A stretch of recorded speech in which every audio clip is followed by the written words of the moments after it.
Hi everyone, and welcome back to our online summit, Communities for Future, where we continue to explore our response to the climate emergency. And it's a special joy today to be here with Gunter Pauli. Gunter Pauli has been called the Steve Jobs of sustainability. Now you have a whole career behind you of innovation and bringing out new ideas again and again. Under your leadership, Gunter, Ecovillage pioneered an ecological factory as early as 1992, which was featured on CNN primetime news. You founded the global ZERI network, ZERI standing for Zero Emissions Research and Initiatives, as a foundation focused on redesigning production and consumption into clusters of industries inspired by natural systems. From ZERI grew the concept of blue economy. You published the book on blue economy in 2010. I think it's been translated to 35 languages to develop innovative business models that are capable of bringing competitive products and services to the market, responding to basic needs of people while being produced in harmony with nature's evolutionary path. You have advised governments, entrepreneurs, and industry leaders on how to implement such innovations that permit society to better respond to the basic needs of all while regenerating the ecosystems. Today, blue economy is also being used, the same term is also being used to describe all economic activities related to oceans, seas, and coasts. And I hope for you to clarify for us the different use that this term is experiencing at the moment. Your latest initiatives include Gunter's Fables, a series of children's books introducing concepts of care and restoration of natural systems to school children. I've been traveling to China and I've heard from many of my friends and colleagues there about the effect you're having in Chinese schools. And also you've designed a solution for the plastic waste floating in the oceans. So very excited to have this time with you, Gunter. Thank you so much for being here with us. Well, thank you for asking me to join and share some of those, strange ideas for many, but nevertheless with a clear focus on how do we implement. I think I don't care how people call it the blue economy or whatever economy they call it. We have one major lacking factor in anything, in everything, that is action. Too much talking, too little action. And since there's so much talking around, we get lost in the arguments, we get lost in the definitions. So I don't worry about, you call it blue economy, or you call it a fable, or you call it a crazy idea, or you call it a fantastic dream. Action must follow. That's the most important. Wonderful. So I feel very apologetic that I'm getting you involved in another hour of conversation here where there's so much to do, but we hope and trust that your inspiration will inspire more action on the ground. And that's what the whole summit is geared towards. You're calling in from Japan. I just want to bring our attention to the beautiful background you're sitting in, which also, I think, showcases the closeness of culture to nature, the beauty. I wanted to start with a question. We found this quote by you, which goes, "We're selling ourselves very short by funneling our energies into the traditional perception of academic and monetary success." And I wanted to ask you, what is the perceptions of success that you would like to see us, the listeners? We're now 14,500 people listening to the summit. What is the perception of success that you would like to see us inspired by? It is definitely not the monetary one, and it's definitely not the list of academic articles in prime publications. We finally need to rebuild community, and we finally need to stop protecting nature, and we have to put nature back on its evolutionary path. I mean, we have now tried to protect nature and tried to stop the loss of biodiversity for 50 years. And I'm asking anyone who's been doing it to please consider that if you think that by more efforts with the same way, you're going to get better results, no, we will not. So the challenge is that we have to measure success, not by the number of species we have saved, because they're always plushy animals and they're always the nice and the cute ones. We need to measure how ecosystems are put back on its natural evolutionary path. And if we're not getting there, we are losing everything else. But then on the other hand, I mean, I just arrived at home, of course, in Japan by the train, by the Japanese railways. And it's shocking that you have a wagon with 50 people and 49 are doing like this. I mean, we used to at least be able to look in each other's eyes. And now we're only looking at how many likes we got and what's the latest tweet from the President of the United States. I mean, this is absolutely shocking. We've lost our community, our sense of communities, and we have become individuals who are consumers, and we're not anymore those who like to build the resilience in the community, those who like to strengthen the capacity to take care of yourself instead of just zigzagging butter around the world with wheat from around the world to create cookies, which then will also travel around the world. You know, to me, it's the resilience of the community first, and in parallel, the capacity to put nature back on its evolutionary path. These are, for me, the two measurements. So just to understand, because people might misunderstand, if you say we should give up our efforts to protect nature, what I understand you to say is nature protects itself in a way if we only let it do its own thing. Is that what you're saying? Well, just do nature do her own thing is not as simple as we think, because we have eliminated so many keystone species. We have eliminated the wolves, and then we needed to get the wolves back in. And then, you know, as the wonderful movie shows, you know, you put the wolf back and the rivers change the way they're meandering, and the trout gets more flies. And, you know, it's this systemic approach that we are so focused today on the genetics. We're so focused on the DNA and the genomes, whereas we've forgotten that it is actually the ecosystem, the interrelation amongst all these species that is most important. And thanks to the experience I have in Colombia at Las Gaviotas, where I've been involved since 1984, and we have regenerated the forest in a savanna that had been destroyed by the Spanish because they tried to farm meat and it failed. And we continue to fail to try to farm meat in the Amazon. The fascinating thing is that we now have 256 species that have come back.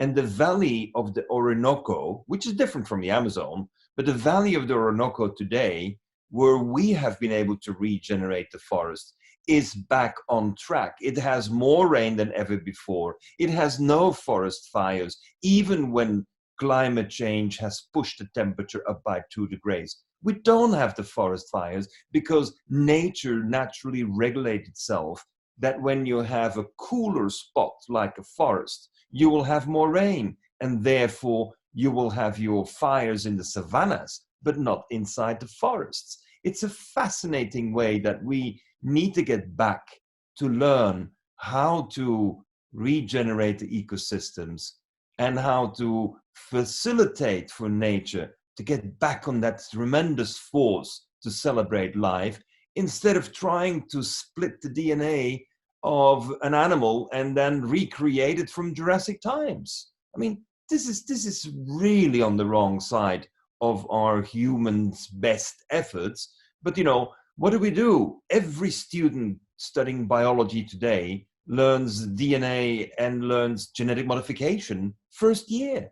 I mean, we have created little gods in everyone's brain, and we think that's the way we're going to save the world. Well, we may have a few illnesses where, you know, the management of the genome and the DNA may be important to extend people's lives and quality of life. but we are definitely not going to get Earth back on track with genetics and with chemistry. Wonderful. So what I hear you say is, instead of dissecting life, we need to start feeling or sensing life as a whole process. You know, the individual species is insignificant in the life of the system, but every individual species contributes to the life of the system. And it's because there is something that we have called biodiversity, with more than 1 million varieties of fungus, with 1 million varieties of microalgae, algae, and then our great surprise, we have today a big challenge with the virus, the coronavirus, which is basically a flu. Like there are thousands of flus every year. I mean, why does America make such a big fuss about it when there have this day more people died of dengue in Latin America than Chinese are infected by this coronavirus? And why is dengue not on the agenda? And why did the coronavirus get on the agenda? To me, this is a political mystery, and I leave it to others to analyze it.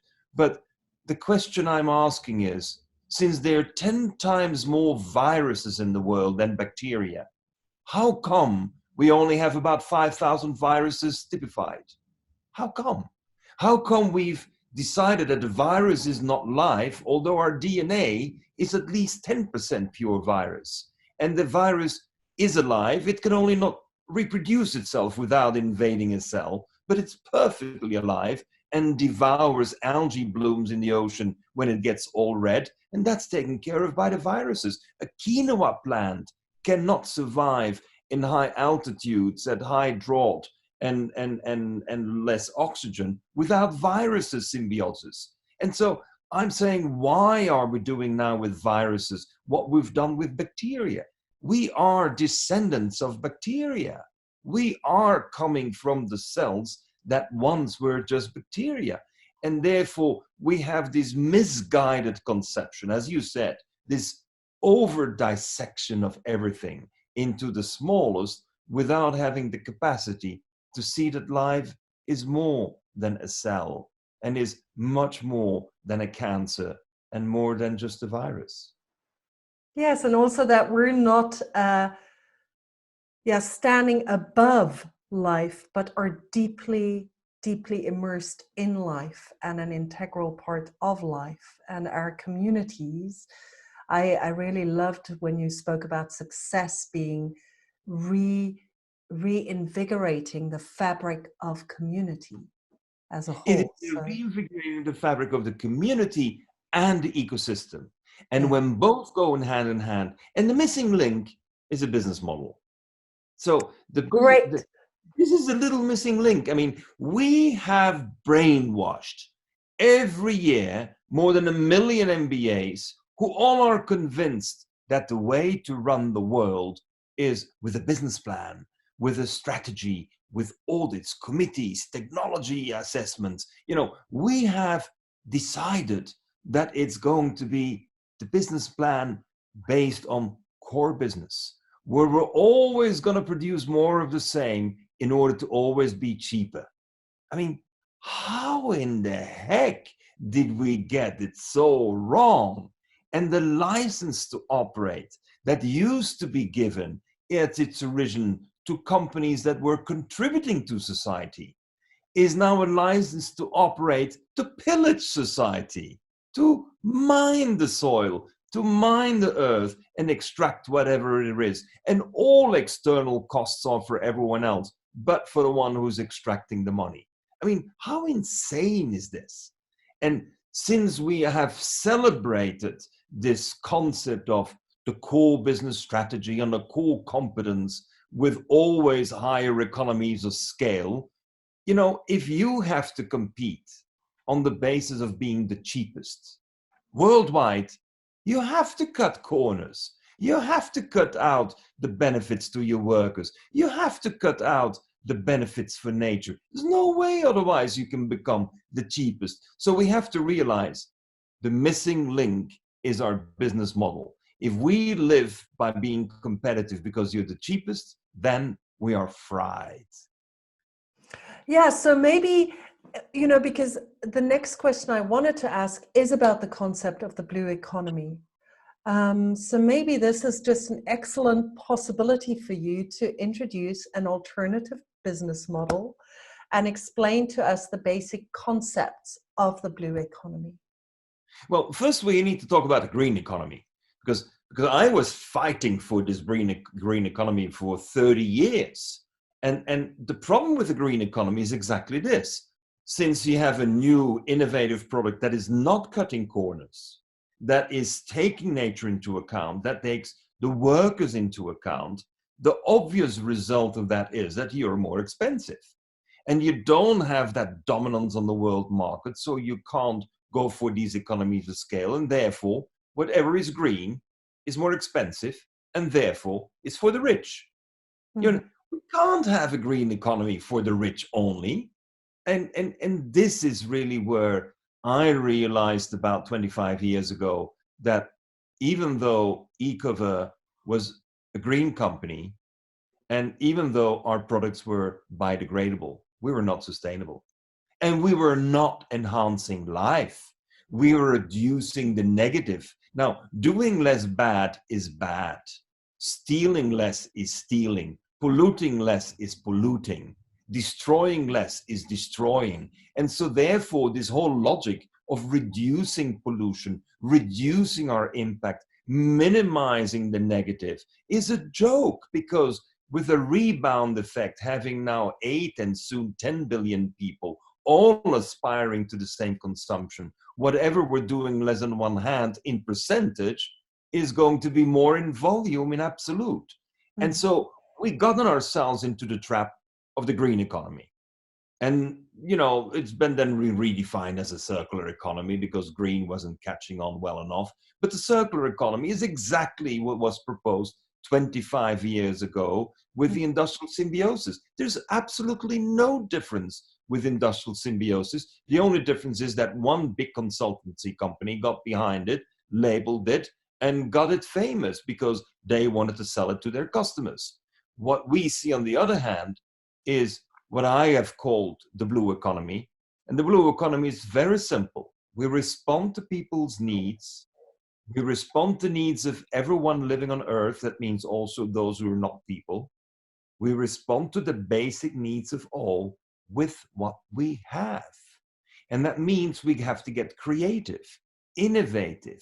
We have to have multiple benefits. We have to have multiple incomes. We have to become systemic. We have to ensure that we are building, first of all, the community and the resilience of the community. And we permit nature to get back on its evolutionary path.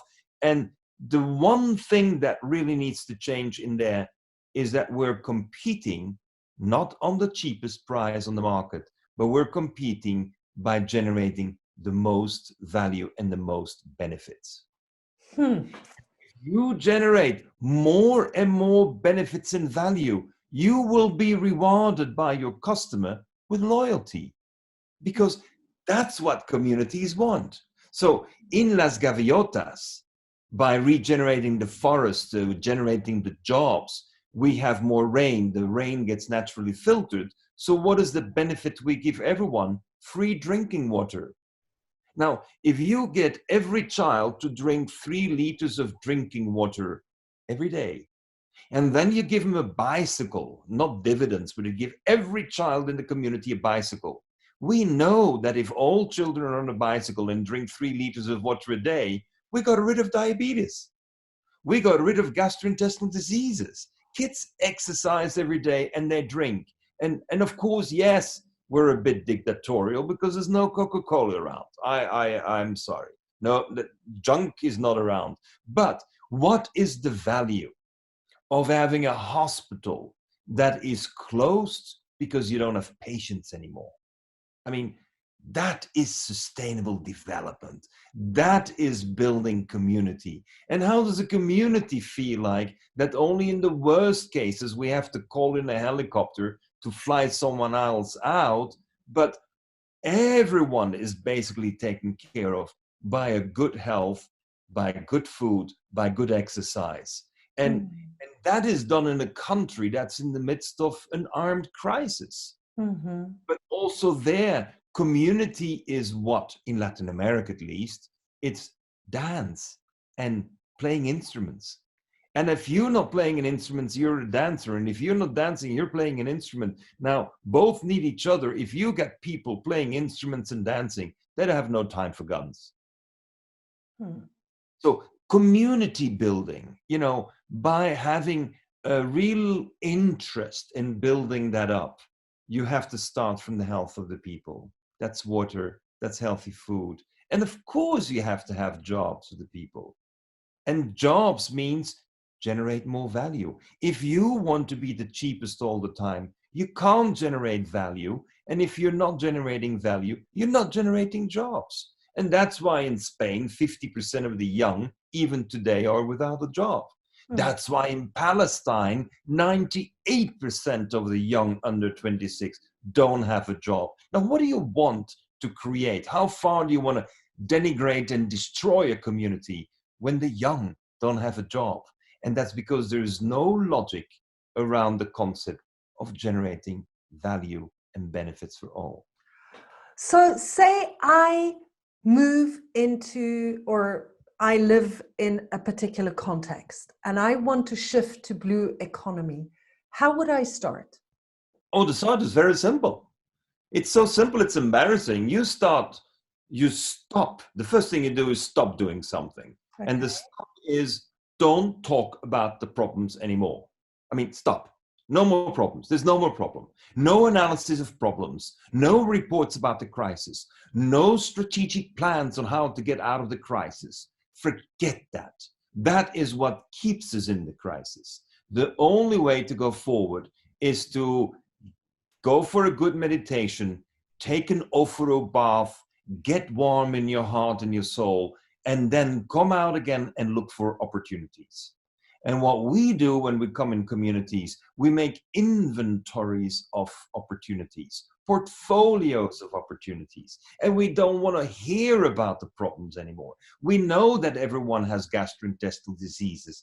We know that our heart is burning. We know that our brain is being smashed with junk and is smashed with fake news. So let's not, I mean, that we have heard for the past 50 years. And we hear more and more. So stop it. Time out. What are the opportunities? What can we do with what we have? And fantastic. So what are some of the typical or some of the fascinating opportunities that you found in communities around the world that maybe we wouldn't see in our blindness? Well, you know, the one I've been working on for 25 years is something very simple as a cup of coffee. I mean, when you drink a cup of coffee, are you just drinking the coffee? Yeah, because, you know, you're interested in the coffee. But I could take the solid waste from your coffee and I can farm mushrooms on that. And in 2 weeks, I have on 1 kilogram of coffee, I have 1 kilogram of mushrooms. And then the waste of the mushrooms is an extraordinary rich source of essential amino acids, which I can feed my chickens. So now I got eggs. And so instead of just having a cup of coffee, I have coffee, mushrooms, chicken, and eggs. I mean, why do we insist on composting coffee? I don't understand it. I love permaculture. I love composting, but nature doesn't put everything straight into the compost heap. Nature first wants to know, how more can I get out of it? And the first one that wants to attack coffee is a mushroom, because it's rich in fibers. Why do you give it to the bacteria to generate with methane gas a compost when the mushrooms will only give you CO2 and they will give you more food before you turn into a chicken feed? And of course, the compost you should get is the chicken feed, is the chicken poo from the chicken that was fed with the waste from the mushrooms that was the waste from the coffee. And that chicken poo is great for your compost. But don't go straight from coffee to compost. And that is part of our stressful life of always want to go in the fast lane. We want to be quick. So we want compost, we're ecological. So now we're taking the coffee and we compost. No, no, no, no. First, mushrooms, chicken, and eggs, and whatever is there as a poo, that punami will help you to get an enormous richness in your soil. And you can never get that straight from the coffee, because even the earthworms will be stressed by the excess of caffeine. Beautiful. Do you have another example? Sure. I mean, so here we are in Morocco, we're looking at the coastline, and we realized, of course, that the first thing you hear is overfishing. Oh, the Spaniards were here, and then the Taiwanese came, and everyone was overfishing. I said, stop it, time out, no talking about the problems. What is growing here? What is around? We have seaweeds. Yeah, okay, you have seaweeds. So what do you do with seaweeds? Well, we're too far from the market. We've been told we cannot use it for cosmetics, and we don't eat it, and the Japanese have enough seaweed. So what do you do with the seaweeds? Well, we don't know. What could we do with the seaweeds? Well, they say when seaweeds beach, get on the beach, they smell. Oh, when they smell, what is happening? Of course, they're bacteria, and I said, okay.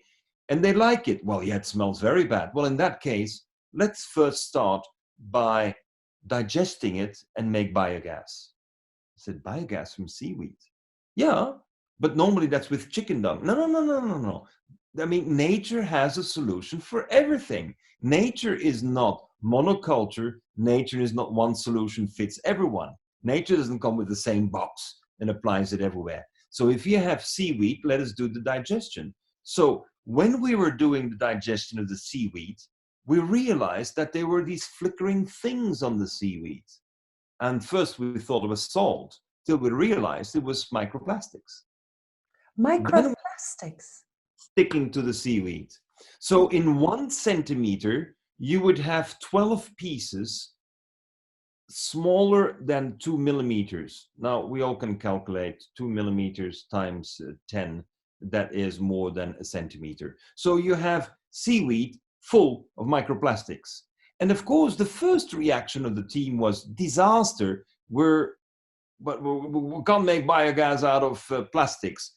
The second thing is always the same. Don't talk about the problem. Look for the good news. We realized, but we're catching with our seaweeds, we're catching the microplastics out of the ocean.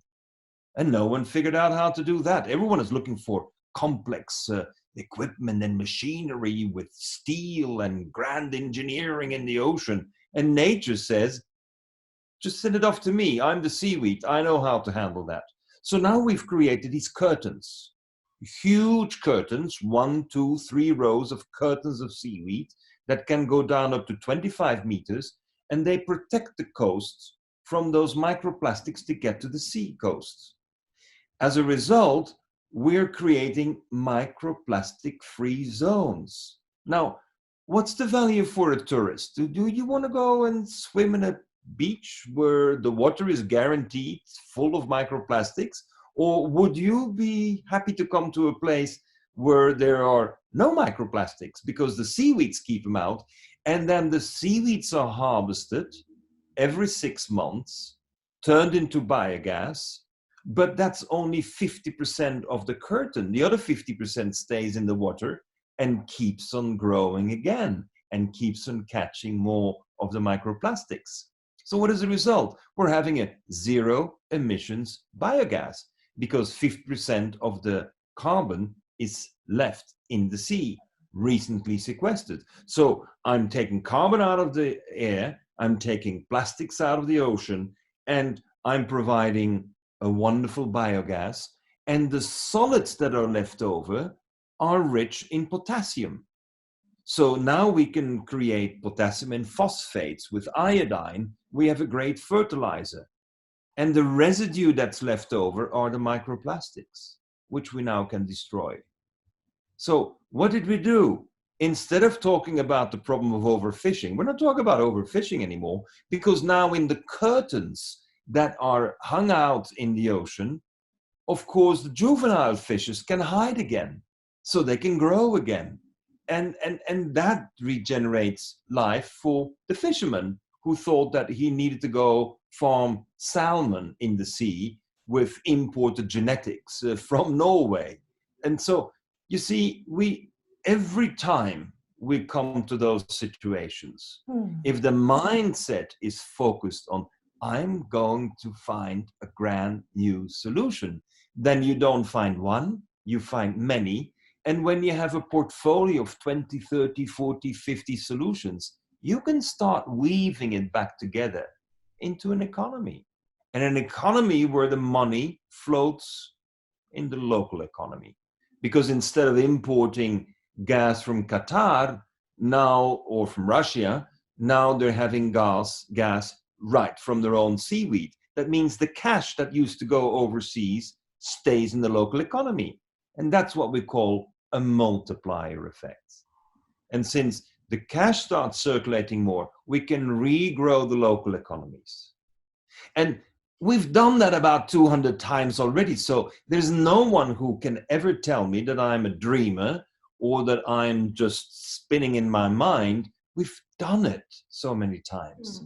And we've done it over stretches of time, more than 30 years in several of the projects, where we always say, if you don't believe me, don't worry.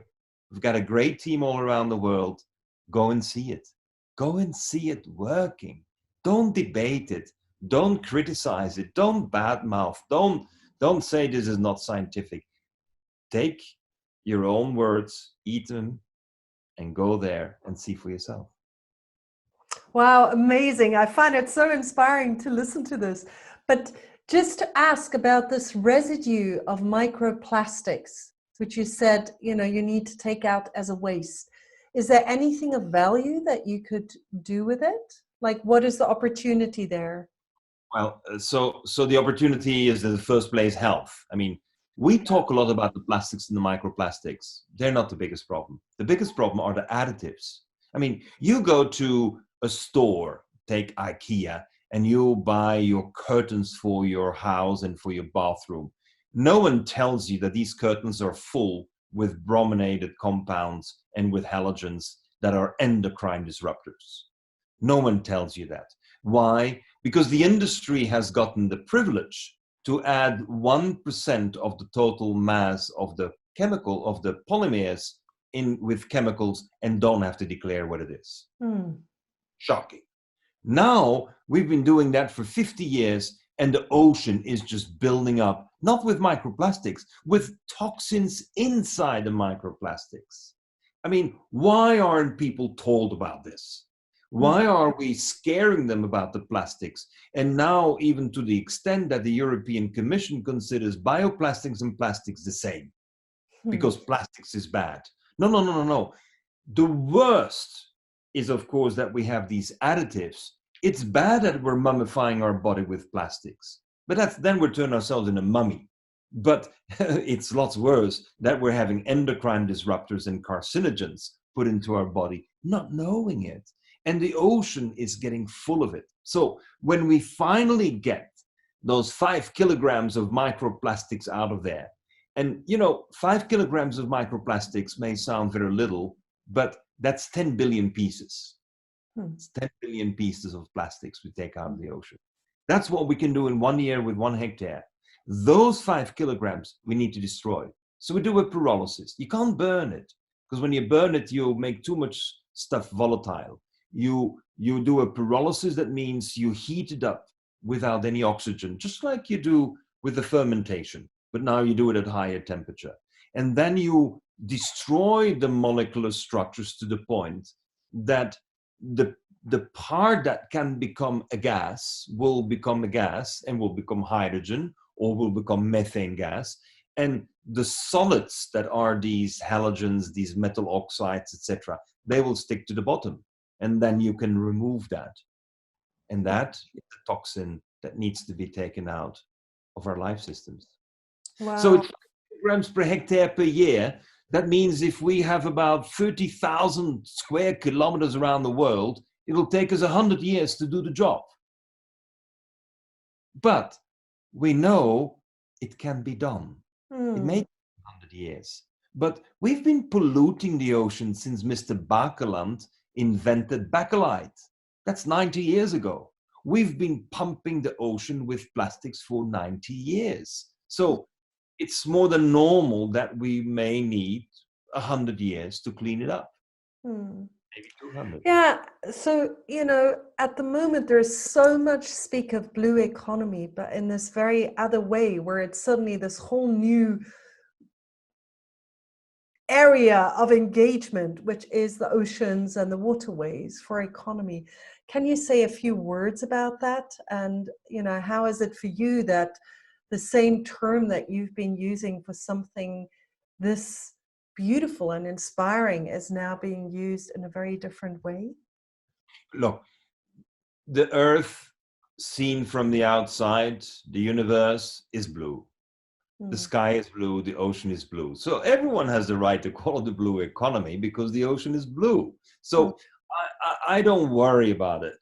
And everything that we do have to realize that the earth, the soil is 30%, the land is 30%, the sea is 70%. mm, And we have to take into account that the sea requires a totally different approach. And it's not about just mining the ocean. It's about the ecosystem of the ocean. And I'm convinced that whoever gets anything going in the ocean is going to have to deal with the microplastics very soon. I mean, plastics will dominate. Climate change is going to the back burner. The last COP25 has demonstrated the incapacity of the international community to even appear as if they are agreeing. And so, we can have people say the earth is on fire and you do nothing to put out the fire. Yeah, but at the same time, we're filling the oceans with plastics. And what we're noticing is that there are multiple problems all the time. mm, And the international multilateral frameworks are simply not working. mm, We have to accept that these poor people we put together at the COP in Madrid or wherever it is, these poor people cannot handle the situation. We need to go back to the communities. And so if we don't strengthen the community and wake up within the community the spirit of entrepreneurship. Entrepreneurship for me doesn't mean you want to be a unicorn and you want to make a lot of money. Entrepreneurship means that you want to do something. You want to do something that generates a value, and that value doesn't have to be cash. Can also be cash. So we need to wake up in those communities the spirit of entrepreneurship. And that's why I'm so glad we have now, more than 5,000 farms where people do mushrooms and coffee and have their chickens. mm. And I think that in 25 years, we will have 1 million. I mean, that is empowering communities. But at the same moment, we have to recognize that we used to have 50 million coffee farmers only 50 years ago. Today, we have 25 million. Mm. And the expectation is that as we are dealing with coffee today, even with all the fair trade and the bio and the organic and the shade grown and the bird safe, we, according to the experts, will only have 8 major exporting countries of coffee in 20 years. Mm. All the others will be closed down. And climate change may well be the excuse, but we are seeing a dramatic increase of the use of the excuse, climate change. No. Your business model destroys the system with or without climate change. So if we don't change the business model, we can't get the farmers going. And that is why we're always looking for example, what else can we do with coffee? Because if coffee is only to be put into a cup, then it's Nespresso and Lavazza and Illa and Segafredo and Chibo and you name them, they will be dominating. And they will continue their supply chain management. They will continue their cutting cost strategies, squeezing out the farmer, but paying a lot to those who promote them. I mean, is anyone prepared to ask the question if it's fair for Mr. George Clooney to have received $120 million for promoting one brand of coffee? 120 million. There's no farmer, no families of farmers, no regions of farmers that can dream of that kind of money. And to me, this is part of the excesses. I have nothing against Mr. Clooney. I have nothing against his wife. I adore them. But it is impossible that our system gets so crooked that we want to impress on every woman that has an espresso machine at home that while she is drinking espresso, she's drinking it with George Clooney. And therefore, they're ready to pay a premium, and therefore he gets his premium. Yeah. You know, it's beyond what is reasonable. And it's not even about how much more should an executive get paid than his employees. This is about how someone who promotes marketing gets paid in order to even exploit more the farmers. And they have such a wonderful corporate social responsibility program that looks so wonderful with the pictures and the photo ops. But the reality is 52% in the region of Colombia that I know, where the Nespresso coffee comes from, there is malnutrition. And 50 years ago, there was none. What went wrong? What went wrong? And I come back to where I started in the beginning, the business model. Yeah. Because we are learning with the supply chain management how to squeeze out everyone and how to ensure that those who make the market sales happen and those who put up the capital will get royally rewarded. So Gunther, in the Global Ecovillage Network, we reach out to more than 6,000 communities across the globe. And all of these are ready. They're all wanting, we have so many young people ready to pick up social entrepreneurship, ready to learn from these models, you know, already doing the mushroom and the coffee thing, but wanting to learn more. How can we work together to bring the intelligence of design to these communities on the ground? You know, I've decided when I had my first son 31 years ago, that the only way to move forward is to inspire children. This is not, I mean, forget our generation. I mean, we're a lost case. I mean, people, when it's 50 years after Woodstock, they will watch for 3 hours and a half about love, peace, and music. Yeah, big deal. What do we got? We have no love, we have no peace, and we have no music. So what happened? So I think that when the young generation is protesting today and complaining and venting frustration, it is our responsibility not to accompany them, but it's our responsibility not to question them. It's our responsibility to inspire them. And inspiration doesn't happen with one big story. Inspiration happens, as parents know, as father of 6 children know, that's every day. That's every day. So that's when I set out on this journey to write 365 fables that will bring the best of nature, the surprise of nature, the mystery of nature, the ethics of nature, you know, the grandness of nature to every child in 3 minutes every day. So maybe we can end this wonderful conversation by hearing one of your fables to inspire the children in us. There is a tree that wants to know how could it be the strongest tree of the whole forest. And this young tree is just thinking, looking around and says, oh, but if I could have more sun, then I could have more leaves. If I can have more leaves and I can capture more sun, then I will have more energy. But then in the fall, more leaves will drop.